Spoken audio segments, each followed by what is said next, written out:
Hello, j'espère que tu vas bien. Je suis dans la joie de pouvoir te partager une prédication que j'ai reçue. Et je sais que ça va vous encourager, ça va vous fortifier. Et que je sais que c'est vraiment des trucs personnels aussi que je vais raconter qui m'ont aidé pour moi. Alors pour l'introduction, le thème, ça sera sortir de la tiédeur et vivre une vie abondante.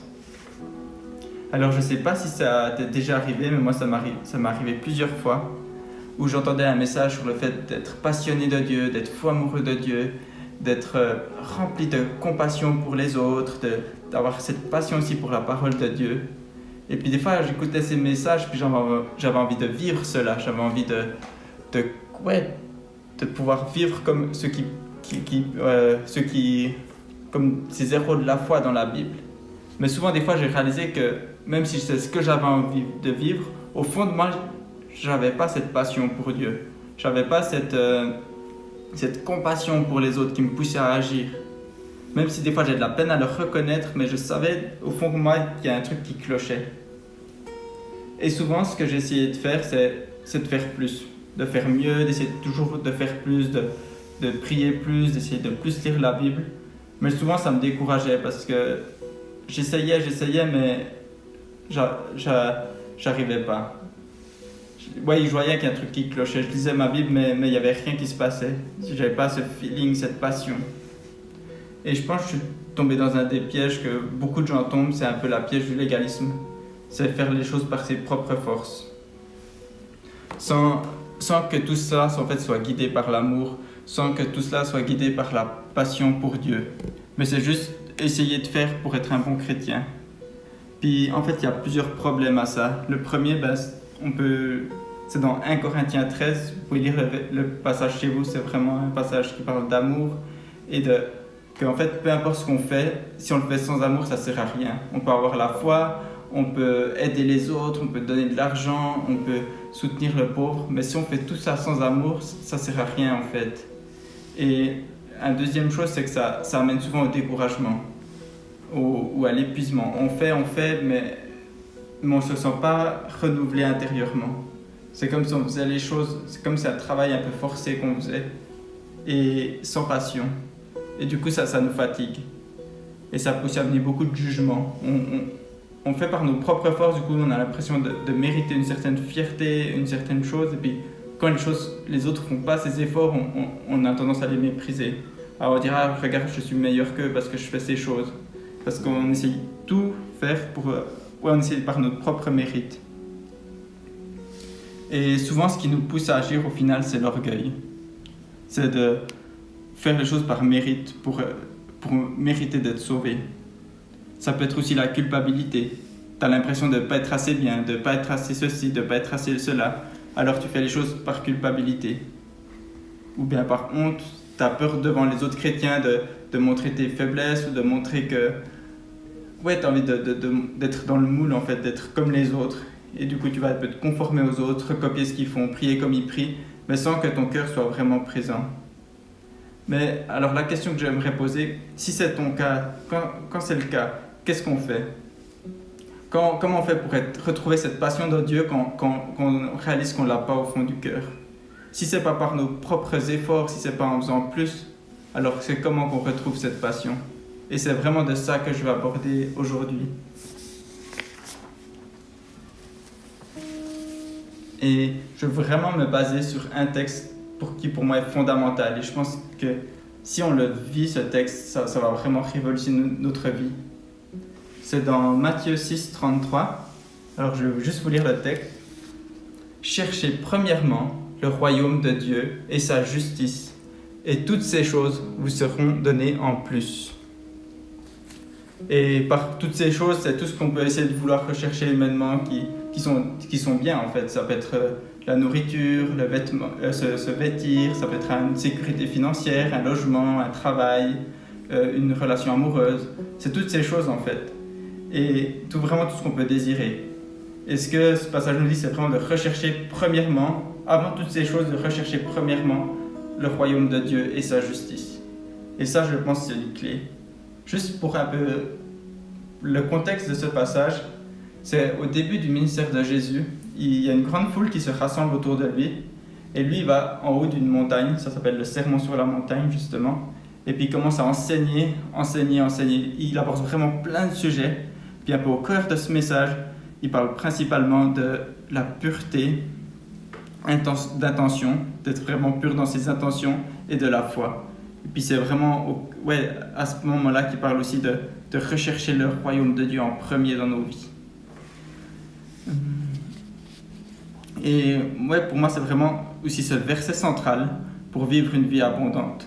Et arrêter une vie un peu passionnante où on fait les choses par amour, par passion, et pas juste par devoir en fait. Puis pour moi, il y a 3 étapes clés qui permettront de vivre cela.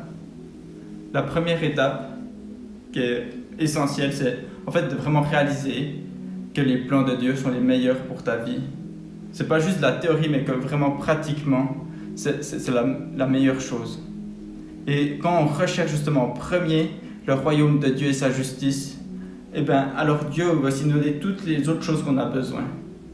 Mais que ce sera la meilleure chose qu'on aura. Et si par hasard, il y a peut-être une chose que tu vas renoncer, mais c'est parce que Dieu, au final, il a quelque chose de meilleur à te donner. Et souvent, en fait, même si on veut absolument ces choses du monde, souvent ce que j'ai réalisé dans ma vie, c'est que le fait que je veuille les mettre en premier dans ma vie, avant Dieu, ça fait qu'au final, ces choses, je les perds en fait. Ce que j'ai envie absolument avant Dieu, au final, c'est des choses qui deviennent frustrantes, c'est des choses que j'arrive pas à trouver. Et j'aimerais vous lire un passage.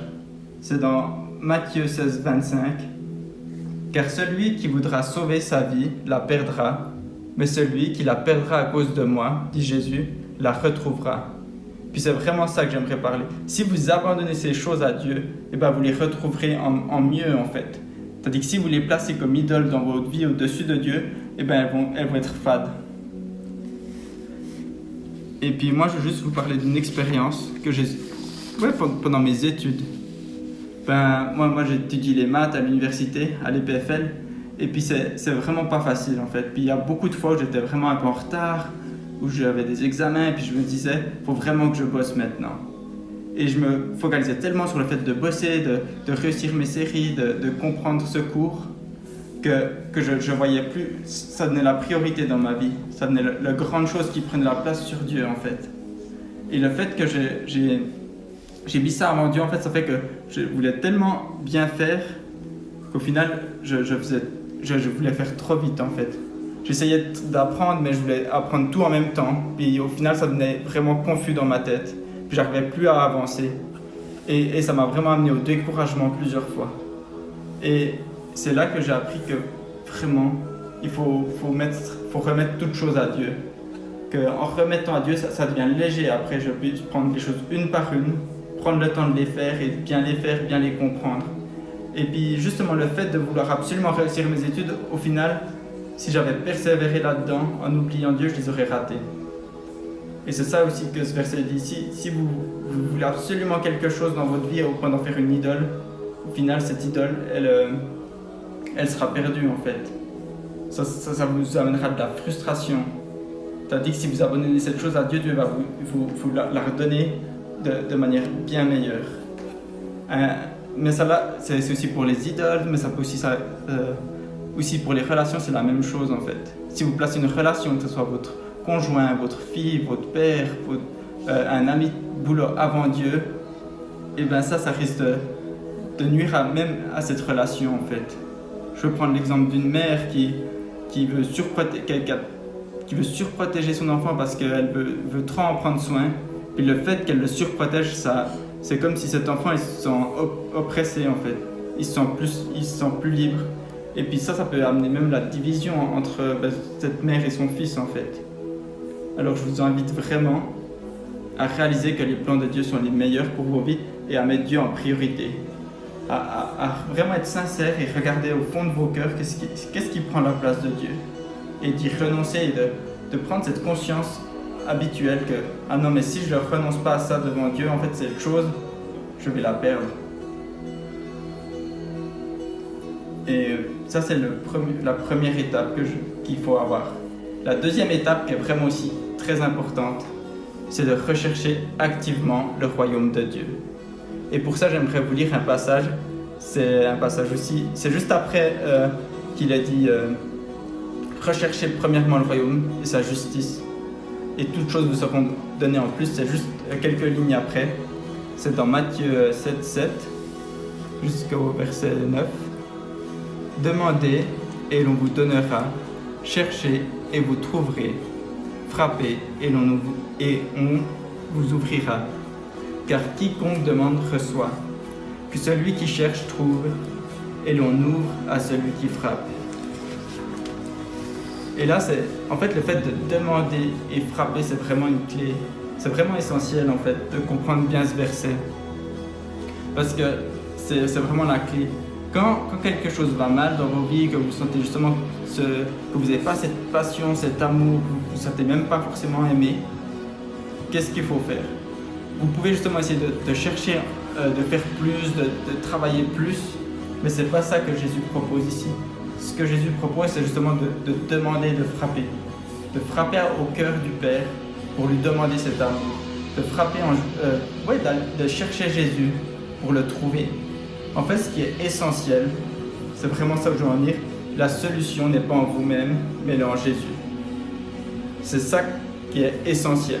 Je veux juste leur dire, la solution n'est pas en vous-même, mais elle est en Jésus. Vous pouvez faire plus, vous n'arriverez pas à trouver une solution, vous n'arriverez pas à aimer les autres plus. Mais si vous allez frapper au cœur de Jésus, frapper tout proche, vous allez vraiment rechercher Jésus, vous allez le trouver. Et lui vous donnera la vie.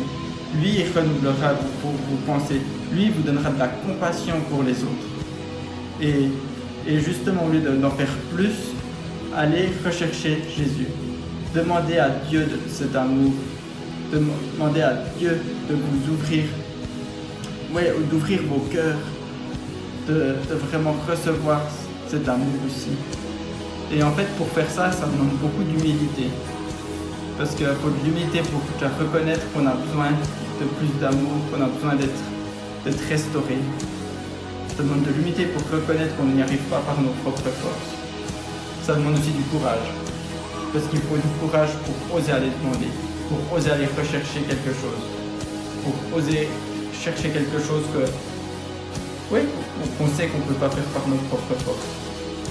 Ça fait qu'on doit se reconnaître et ça demande aussi beaucoup de la volonté de vouloir changer en fait, la volonté de vouloir aller plus loin, aller plus loin avec Dieu, vraiment avoir une vie plus abondante, une vie plus remplie. Et il y a aussi un verset qui dit Jésus est venu pour qu'on ait une vie abondante, pour qu'on ait la vie en abondance. Des fois on a trop tendance à penser que la vie avec Dieu elle est difficile, elle est dure et puis c'est pénible.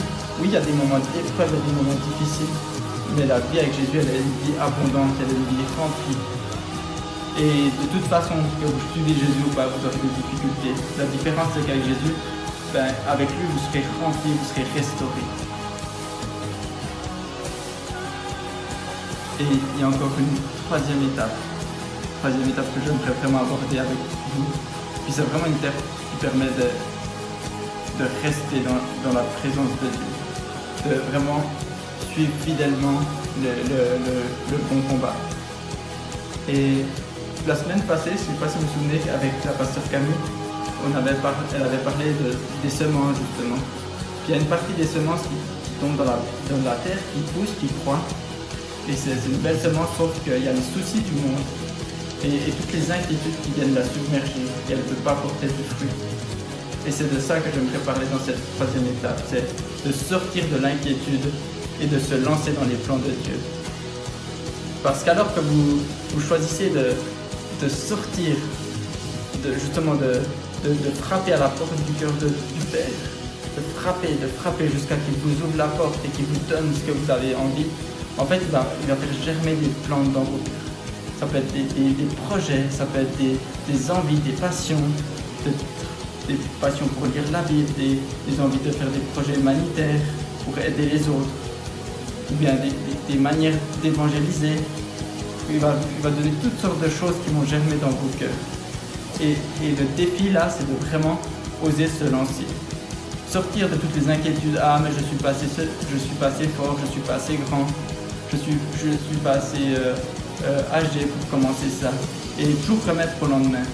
Ce qu'il faut vraiment, c'est sortir de toutes ces inquiétudes et se lancer dans les projets que Dieu a pour vous.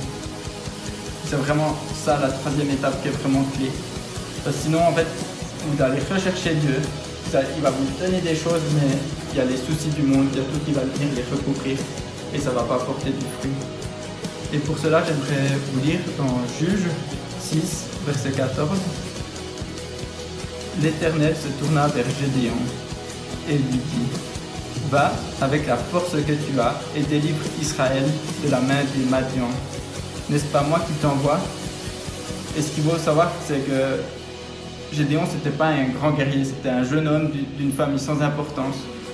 Et Dieu lui dit: va avec la force que tu as et délivre Israël d'un ennemi qui est beaucoup plus puissant que lui. Mais le fait que si c'est l'Éternel qui vous confie ses projets, l'Éternel il pourvoira. Si ces projets qui germent en vous, ça vient de l'Éternel, vous pouvez vous y lancer. L'Éternel pourvoira à vos besoins. Et c'est vraiment ça ce que répète le plus Dieu dans sa parole tout au long de l'Ancien au Nouveau Testament. Il dit toujours à son peuple, à ses élus, à ceux qui le cherchent: ne vous inquiétez pas, je suis Dieu, je suis au-dessus de vos soucis, je suis plus grand que tout obstacle que vous pouvez rencontrer, j'ai tout entre mes mains, alors ne vous inquiétez pas. Et c'est ce message que j'aimerais vous transmettre ce soir, c'est: ne vous inquiétez pas, lancez-vous dans les projets que Dieu a pour vous.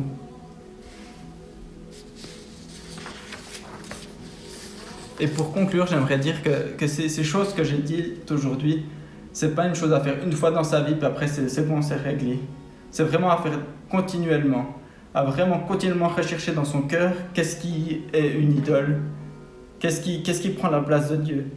En fait, ça peut même être, ça c'est assez dingue, mais ça peut même être les projets que Dieu vous confie. Ces projets-là peuvent devenir une idole en fait. Et du coup, il faut toujours, chaque fois, se remettre devant Dieu et dire: Dieu, qu'est-ce qui prend ta place? Quelle gloire je donne à quelque chose qui te revient à toi, Seigneur? Et vraiment lui remettre toute la gloire à lui. Et c'est un processus, du coup, continuel, que je vous invite à prendre, à réaliser encore et encore que les plans de Dieu pour vous sont vraiment les meilleurs. Ça, c'est des fois des trucs qu'on entend mais qu'on ne réalise pas.